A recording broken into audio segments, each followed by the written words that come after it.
An award-winning performer made a special stop on the Texas Tech campus last week. Coming up, we'll have the details on the latest event in the Presidential Lecture and Performance Series. The Thanksgiving holiday is officially 15 days away, and most students are already making plans to escape campus. MCTV's Lexi Hopkins shows us how one campus department is making sure students travel safely next.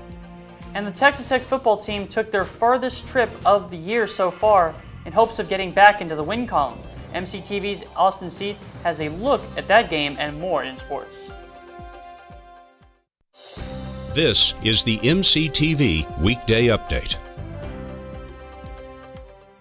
Welcome to the Monday edition of the MCTV Weekday Update. I'm Ryan Heller. And I'm Uvie Bikomo. Every year, the Texas Tech campus hosts dozens of events featuring special guests from around the world. That's right, Uvie. And last week, a performer from the north of the border made a stop on campus during the latest event in the annual Presidential Lecture and Performance Series. Canadian singer and songwriter and producer Royal Wood took the stage on Friday in the Sub Allen Theater. Wood is currently on a tour through North America, and last week's performance was one of several stops in Texas. Wood is an award-winning musician who has also been named the iTunes Songwriter of the Year. During Friday's event, Wood performed songs from his album and talked about his songwriting inspiration and process. Following that event, Wood was also on hand to meet with attendees and sign CDs. Friday's performance is the last PLPS event of the fall. The Presidential Lecture and Performance Series will resume in February. Last week's PLPS performance wasn't the only event in the Sub featuring award-winning content. Right across from the Allen Theater, students gathered in the Sub Ballroom for the wrap-up of a 2-week-long contest of cinematic skill. On Friday, the 2019 edition of Campus Movie Fest came to an end during the red carpet premiere. The premiere featured the top 16 movies created by students during the competition. Friday's premiere kicked off at 6:30 p.m. with a reception followed by the screening of the films. At the end of the night, the top 4 films were announced as jury award winners, and all 4 will go on to compete in June at the CMS Film Festival. Along with the jury awards, several students also received Silver Tripod Awards in categories such as directing, editing, and performance. Last week's premiere was the end of a 2-week contest in which students could borrow video equipment and create their own short film. The films were submitted last Tuesday before a panel of judges watched each film and selected the winners.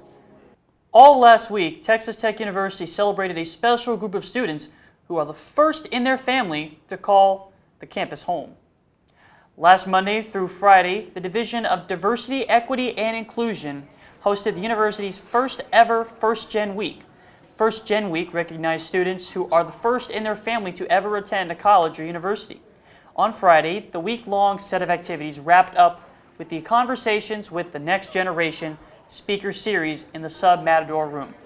Starting at noon, students could enjoy a free lunch and hear from Grace Hernandez, the Chief of Staff and President in the President's Office. Hernandez shared her story as a first-generation college student and how she worked her way into her current position at Texas Tech. Conversations with the Next Generation is held throughout the year for students in Texas Tech's First Gen Transition and Mentoring program. It may be hard to believe, but the Thanksgiving holiday is only 2 weeks away. And just like every year, students are getting ready to head home and enjoy the holiday with friends and family. That's right, Uvie. But before hitting the road, it is important to make sure your vehicle is ready to make that journey. MCTV's Lexi Hopkins stopped by the Commuter West parking lot to find out how one campus department is making sure students are prepared for the holiday season. On Wednesday, Texas Tech's Transportation and Parking Services held their fall semester free car clinic to ensure students' cars were running properly. Stacy Stockard says this is a perfect opportunity for students to be prepared for their journey back home.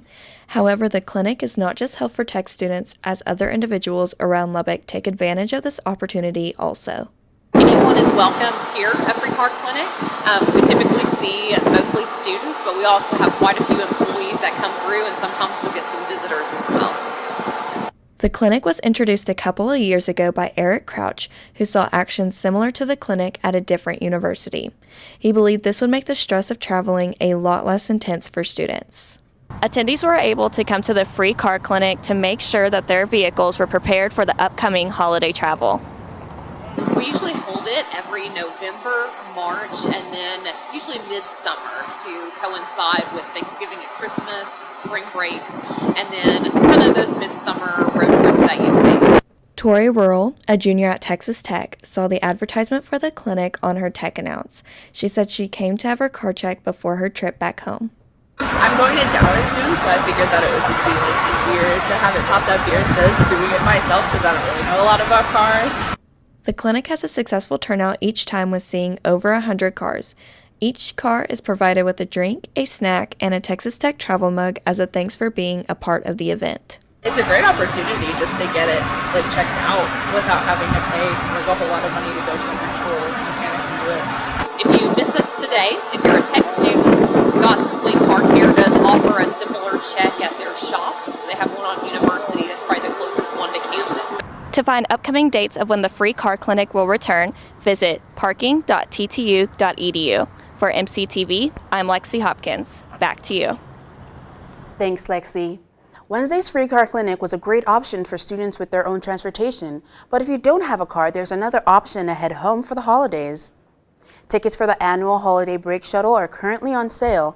Break Shuttle is a company that partners with Tech's Office of Parent and Family Relations to offer bus trips to and from major Texas cities. Break Shuttle offers trips during both Thanksgiving and winter break.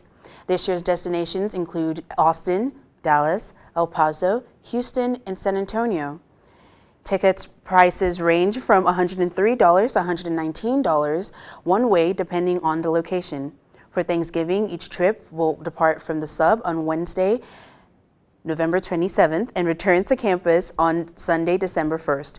For more information and to purchase tickets, visit breakshuttle.com. Over the weekend, the South Plains enjoyed an escape from fall conditions as warm temperatures made a return to the area. That's right, Ryan. But those changes didn't last long after a cold front blasted its way through the area after sunrise this morning. MCTV's Madison Hartin joins us in studio with the latest look at the forecast. Madison? Thanks, guys. Well, if you've been outside today, you might have noticed that it is a lot chillier. It might be a little bit colder leaving class than when you were walking there, and that is because of this polar front that has been moving through the day, which has turned our temperatures a little bit topsy-turvy for the day. Usually our lowest temperatures for the day happen right before sunrise, and our hottest temperatures for the day happen right around the time sun sets, but today that is completely swapped backwards. Our high temperature for the day was actually in the morning right before the sun came up, so it has been a bit of an odd day in terms of temperatures here on the South Plains. For today, our high temperature only climbed up to about 33 degrees. Cloudy and cool conditions with that polar front that has moved through the area. Also with that is bringing in some winds. Winds could be reaching up to 35 miles per hour today, so it is definitely gusty outside. So definitely hang on to your hats if you have them on to keep you warm because you just might lose them.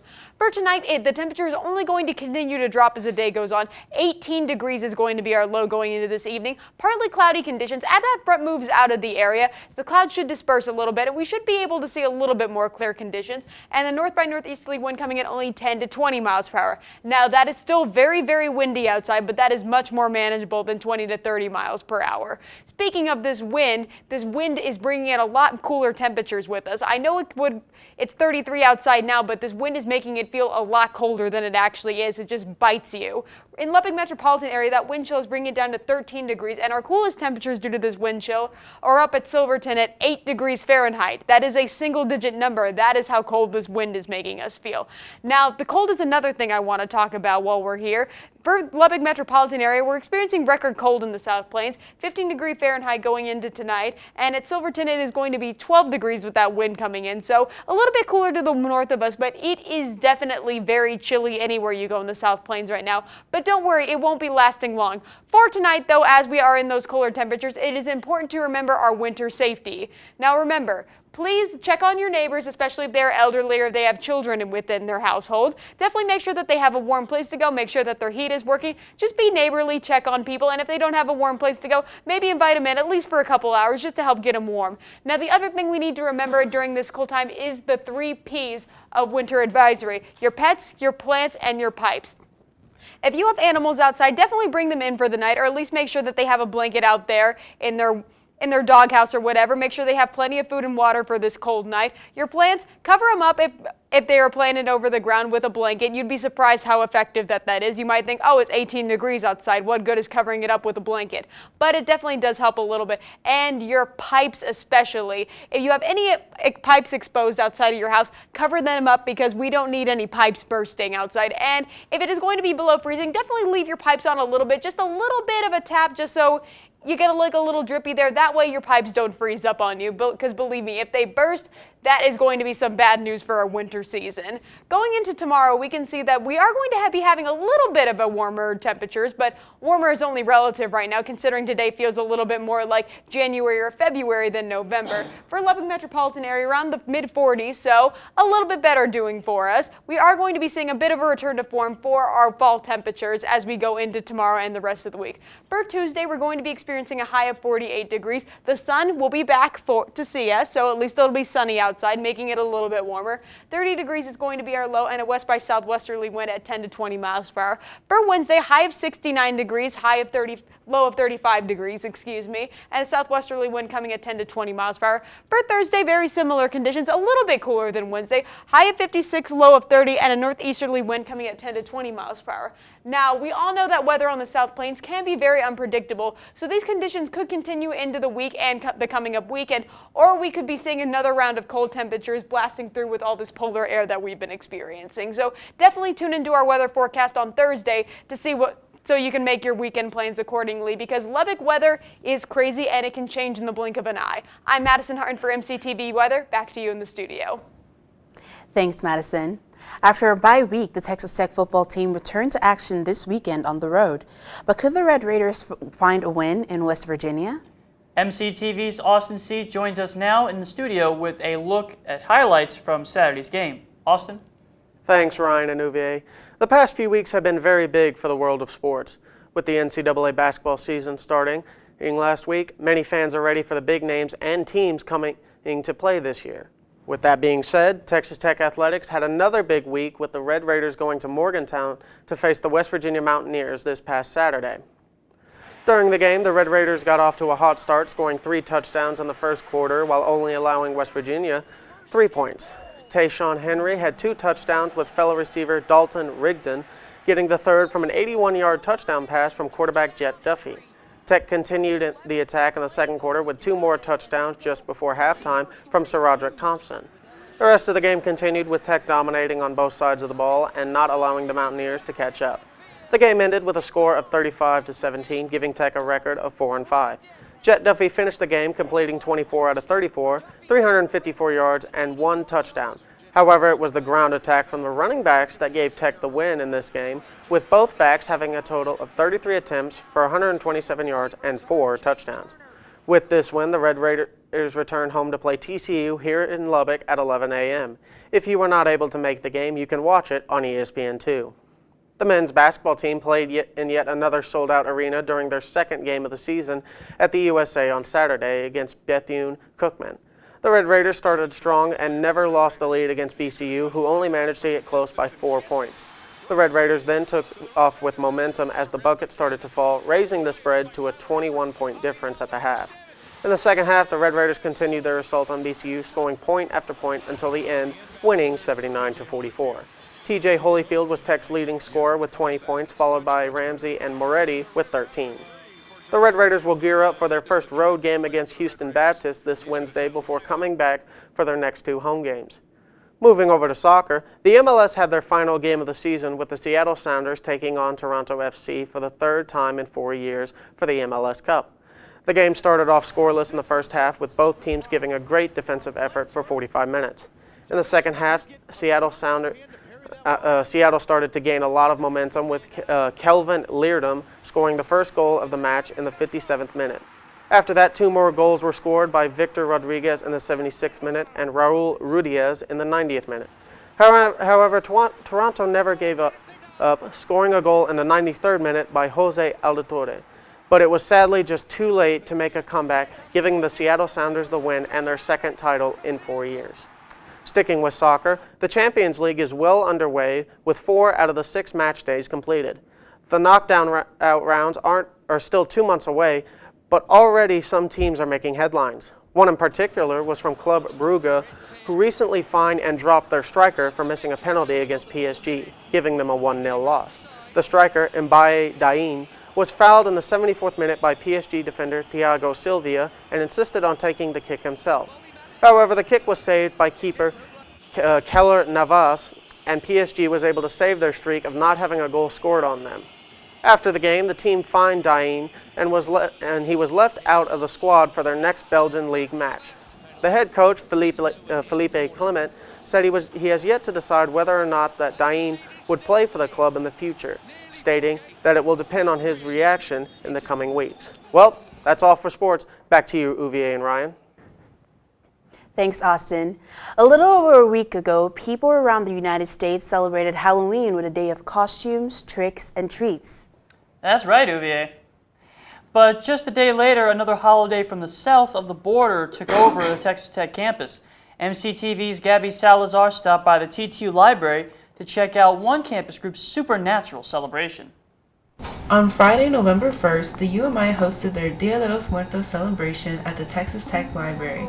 They had stations to color designs of sugar skulls and to create paper flowers along with an ofrenda to place photos of their loved ones who have passed. It's a day to remember and keep in mind all of our past and loved ones that have parted away from this earth, and keep them close to our hearts and nearby. That's the main concept of the event. The event included guest speakers who educated the public about the holiday's history, along with a series of performers who presented a traditional Mexican ballet to close the night. They're very integral and important part of Latino families, and they're really the base and the root in keeping the family together. So it's a really important day to honor them. This event gives students the opportunity who live far from home, who usually spend this time with family, to connect with others within their culture and continue on the tradition of Dia de los Muertos. A lot of my dancers are students at Tech. Others are involved in other trades, law firm work and such. So this is an activity that we invest in after our day jobs. The celebration ended with a small buffet that brought everyone together one last time. For MCTV, I'm Gabby Salazar. So Ryan, did you get a chance to celebrate the Day of the Dead? No, unfortunately I did not. I just celebrated Halloween. I went to all my classes wearing my Deadpool onesie, but that's pretty much all I did. What about you? I did not get to celebrate Day of the Dead here in Lubbock, but I did celebrate it outside and commemorated my dad, and it was really cool. That's nice. Well, that's all for today's edition of the MCTV Weekday Update.